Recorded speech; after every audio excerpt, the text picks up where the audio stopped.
يا أيها الذين آمنوا اتقوا الله وابتغوا إليه الوسيلة وجاهدوا في سبيله لعلكم تفلحون. آمنت بالله صدق الله العظيم الرسول وصدق رسوله النبي الكريم الكريم ونحن على ذلك من الشاهدين والشاكرين والحمد لله رب العالمين. رسول برکت کی خاطر اپنے آقا علیہ الصلوۃ والسلام کی بارگاہ میں جی لگا کر تمہاری عقیدت و محبت کے ساتھ علیہ السلام پیش فرمائے. اللهم صل على سيدنا شفيعنا حبيبنا مولانا محمد وسلم صلاة وسلام على سيدنا رسول الله صلى الله عليه وسلم. ایسا کرام بعد ہم لوگ پیران اعظام سے مرید ہوتے ہیں کہ ان میں سے کوئی بھی ایسا نہیں ہوگا جو مرید نہیں ہوگا. الحمدللہ سب کے سب مرید ہیں. بحمدہ تعالی عالموں سے سادات کرام سے مرید ہونا چاہیے. اس کے بڑے فوائد ہیں اور باضابطہ اس کا حکم قرآن مقدس سے ثابت ہے. سبحان اللہ. یہ بھی یاد رکھیے گا مرید ہونے کا حکم قرآن مقدس سے نکالا گیا. چھٹے پارے میں ارشاد ہے یا ایھا الذین آمنوا اتقوا اللہ وابتغوا الیہ الوسیلہ. اے ایمان والو اللہ تعالیٰ سے ڈرو اور اس کی طرف وسیلہ ڈھونڈو. بولیے سبحان اللہ. مفسرین کرام فرماتے ہیں کہ وسیلہ سے مراد پیر کامل کا وسیلہ ہے. اس کا وسیلہ ہے پیر کامل کا وسیلہ. اب جب آپ مرید ہوں گے تب نہ آپ کا کوئی پیر ہوگا. ہاں پیر کامل ہونا چاہیے. تو آپ کا جو یہ عمل ہے مرید ہونے کا یہ تو قرآن مقدس سے ثابت ہے. وَجَاهِدُوا فِي سَبِيلِهِ. اور قرآن نے کہا خالی مرید ہو کر کے چپ چاپ بیٹھ مت جانا تو بس مرید ہو گئے اور پیر صاحب ہم کو جنت لے کر کے چلے جائیں گے. ایسا نہیں ہونے والا. وَجَاهِدُوا فِي سَبِيلِهِ. اور اللہ کی راہ میں مجاہدہ کرو. اپنے آپ کو ریاضات شاقہ کے منزل سے گزارو. مجاہدات طویلہ کرو. خوب عبادت و ریاضت کرو. شریعت مطہرہ کے موافق تمہارا ہر عمل ہونا چاہیے. لعلکم تفلحون. لعلکم تفلحون. شاید تم کامیاب ہو جاؤ گے. یاد رکھیں کہ جب انسان اللہ سے ڈرے گا مرشد کامل کا وسیلہ پکڑ لے گا اس کی راہ میں مجاہدہ کرے گا تو ہمارا یقین ہے کہ انشاءاللہ تبارک و تعالی اللہ تعالی ایمان کے ساتھ اس کا خاتمہ فرمائے. اور ایمان پر خاتمہ ہو گیا ساری راہیں اس کے بعد کی آسان ہو جاتی ہے. اچھا یہ جو عمل ہے مرید ہونے کا ایسا نہیں ہے کہ خالی اس زمانے کے سنی سے عقیدہ مسلمان مرید ہوتے ہیں. نہیں میرے پیارے ہمارے خواجہ صاحب بھی مرید ہوئے تھے. سبحان اللہ. مخدوم پاک بھی مرید ہوئے تھے. غوث پاک بھی مرید ہوئے تھے. حضرت امام اعظم بھی مرید ہے. جملہ تابعین نظام مرید ہے. تمام صحابہ کرام بھی مرید ہے. سبحان اللہ. آج آسانی سے تو وہ ٹھوکتے تھے ارے اس کی تو ہمیشہ پیری مریدی کی بات کرتے رہتے ہیں. یہ تو شرک ہے بدعت ہے ناجائز حرام ہے طرح طرح کی باتیں کرتے ہیں. میں آپ کو قرآن مقدس سے ثابت کر کے بتا چکا ہوں. اب آئیے زیادہ دور نہ جاتے ہوئے جن کا احسان ہے ہندوستان کے مسلمانوں پر انہی کی بارگاہ میں چلتے ہیں. جناب خواجہ پاک رضی اللہ تعالیٰ عنہ. میرے پیارے آپ ابھی صرف 14 سال کے تھے کہ آپ کے والد مکی کا انتقال ہو گیا. آپ نے اپنی والدہ سے گزارش کی کہ امی جان مجھے آپ علم دین حاصل کرنے کے لیے وقف کر دیجیے. چنانچہ آپ کی والدہ ماجدہ نے علم دین کے لیے آپ کو وقف کر دیا. آپ سنجر سے چل کر کے نیشاپور تشریف لائے. وہاں حضرت علامہ سید حسام الدین رحمۃ اللہ علیہ کا بڑا دارالعلوم موجود تھا، وہاں داخل ہو گئے اور علوم دینیہ انتہائی اہتمام کے ساتھ حاصل کرنے لگے۔ چند سالوں میں آپ نے سند فراغت حاصل کر لی۔ عزیزان ملت، فراغت حاصل کرنے کے بعد آپ کو تلاش ہوئی ایک مرشد کامل کی، سبحان اللہ۔ معلوم یہ ہوا کہ چاہے انسان کتنا بڑا عالم کیوں نہ ہو جائے، جب تک کہ مرشد کامل کی نگاہ نہیں پڑتی ہے اس وقت تک معرفت کی راہ ہی نہیں ملتی ہے، مسئلہ ہی عالم نہیں ہوتا ہے۔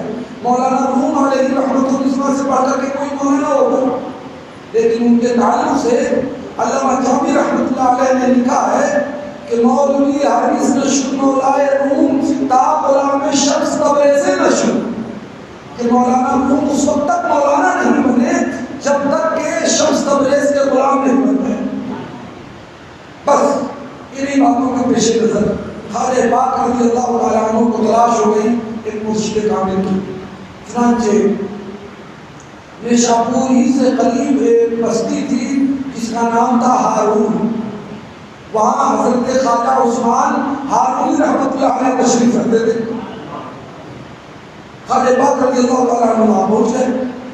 اس سے پہلے پیر نے اپنے مرید کو نہیں دیکھا تھا، مرید ہوئے نہیں تھے، اور مرید نے اپنے پیر کو بھی نہیں دیکھا تھا، لیکن جیسی ہی پہلی نگاہ پڑتی ہے حضرت خواجہ عثمان ہارونی رحمۃ اللہ علیہ کی، خواجہ پاک پر فرماتے ہیں بیٹا حسن میں تمہارا ہی انتظار کر رہا تھا، جلدی آؤ جلدی کرو، میرے پاس جو اللہ و رسول کی جانب سے تمہارے لیے امانتیں رکھی ہوئی ہیں اسے لے لو۔ سبحان اللہ۔ چنانچہ آپ نے انہیں مرید کر دیا، اور مرید کر کے چھوڑ نہیں دیا جیسا کہ آج کل ہم لوگ کے ساتھ ہوتا ہے۔ اس حساب سے ہم لوگ مرید ہو گئے اور اس کے بعد نہ روزہ رکھنا ہے، نہ نماز پڑھنا ہے، نہ حج کرنا ہے، نہ زکات دینا ہے، نہ اچھے اخلاق کا مظاہرہ کرنا ہے، نہ حسن سلوک کرنا ہے، نہ چھوٹوں پر شفقت کرنا ہے، نہ بڑوں پر تعظیم کرنا ہے، کچھ کرنا ہی نہیں ہے۔ دن بھر گالی سے زبان تر رہتی ہے، نعوذ باللہ من ذالک، اور فخر سے بولتے ہیں میں فلاں پیر کا مرید ہوں۔ اللہ، اس لیے تو مرید ہوا ہے، اس سے بہتر تو تیرا مرید نہ ہونا تھا۔ مرید اس لیے ہوتے ہیں تاکہ احکام شرعیہ کی پابندی کی جائے، اس کے سائے میں رہ کر کے اپنے آپ کو اسلامی احکامات کے مطابق ڈھال لیا جائے۔ تو آج کے زمانے میں الٹا ہوتا ہے، لیکن خواجہ عثمان ہارونی رحمۃ اللہ علیہ نے ایسا نہیں کیا۔ مرید کرنے کے بعد خواجہ پاک کو سننا چاہتے ہیں بھائی آپ لوگ، آپ تک کرنے کو نہیں گزرا۔ مرید کرنے کے بعد خواجہ پاک کو اپنے کمرے کے بازو میں ہی کمرہ دے دیا اور کہا بیٹا یہاں پر عبادت و ریاضت کرو۔ کھانا حضرت عثمان ہارونی رحمۃ اللہ علیہ کی سنت، خوب عبادت و ریاضت کرتے، خوب زیادہ وقت جب گزر جاتا تو تھوڑا سا ہلکا سا کھانا آپ کو دے دیا کرتے، وہی کھاتے اور پھر ریاضت میں لگ جاتے۔ ایک زمانہ گزر گیا، قریب بلائے اور بلا کر کے پوچھا بیٹا حسن بتاؤ تم کچھ دیکھتے ہو کہ نہیں؟ تو عرض کرتے ہیں حضور والا میں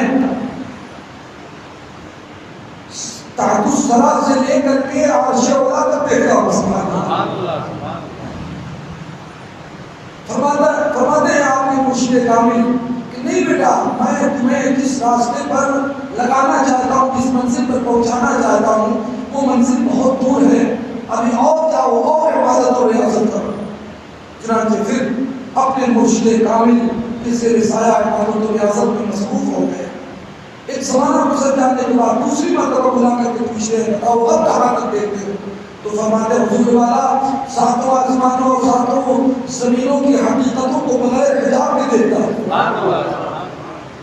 فرماتے نہیں نہیں اب بھی کمی ہے۔ اللہ، آج تو مرید نے کرامت کی بات تو دور کی ہے، پیر کے اندر زبردستی اپنوں کرامت ثابت کرتے ہیں کہ حضور والا میں یہ کرامت وہ کرامت وہ کرامت، اور یہاں دیکھو کرامت پر کرامت ظاہر ہو رہی ہے، اور پھر بھی مرشد کامل کیا فرماتے ہیں کہ ابھی منزل بہت دور ہے۔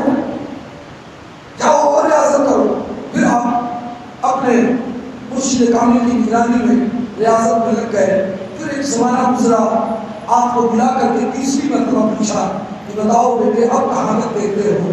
تو آپ نے فرمایا حضور والا اب تو عرش اولا سے آگے اللہ تبارک و تعالیٰ کی حقیقتوں کو دیکھتا ہوں. اللہ اکبر. میرے پیارے، اب آپ کے مرشد کامل نے فرمایا ہاں ہم تمہیں جس منزل پر پہنچانا چاہتے تھے وہ منزل مل چکی. اس کے بعد آپ نے خواجہ پاک کو خلافت عطا فرمائی اور اجازت عطا فرمائی. اب یہ خلافت و اجازت پر میں زیادہ بولنا نہیں چاہتا، بات کہاں سے کہاں تک پہنچ جاتی ہے. اجازت آپ نے عطا فرما دی اور اس کے بعد فرمایا بیٹا چلے جاؤ مدینہ شریف اپنے جد اعلیٰ کی بارگاہ میں، وہاں سے تمہاری ڈیوٹی متعین کی جائے. چنانچہ خواجہ پاک رضی اللہ تعالیٰ عنہ اپنے مرشد کامل کی اجازت پا کر کے وہاں سے رخصت ہو گئے اور مدینہ شریف تشریف لائے. میں ایک عقیدے کی بات بتانا چاہتا ہوں عزیزو، خواجہ پاک رضی اللہ تعالیٰ عنہ نے خود ہی لکھا ہے کہ میرے مرشد نے اس وقت مجھے اجازت اور خلافت عطا فرمائی کہ جب میں ساتوں آسمانوں اور ساتوں زمینوں کی حقیقتوں کو دیکھتا تھا. اب بتاؤ پیارے، خواجہ پاک تو حضور کے غلاموں کے غلاموں کے غلاموں کے غلام ہیں. ان کی بینائی اور بصارت کا عالم یہ ہے، ان کی طاقت و قدرت اور ان کے تصرف کا عالم یہ ہے کہ وہ ساتوں آسمانوں اور ساتوں زمینوں کی حقیقتوں کو دیکھ رہے ہیں. میرے آقا کہاں تک دیکھتے ہوتے ہیں؟ اب یہاں سے پڑا رہے ہیں وہاں کو اس نے مصطفیٰ کی زبان پہ لا پہنچ رہا. یہ قصہ بڑا لمبا ہے، انشاءاللہ تبارک و تعالیٰ آگے بیان کیا جاتا رہے گا. رب تبارک و تعالیٰ ہم سب کو پیارے رسول صلی اللہ علیہ وسلم کی اس میں حسنہ جمیلہ مقدسہ مبارکہ پر عمل کرنے کی توفیق عطا فرمائے. آمین بجاہ النبی الکریم علیہ الصلوۃ والتسلیم. استغفر اللہ ربی من کل ذنب واتوب الیہ. لا الہ الا اللہ محمد رسول اللہ.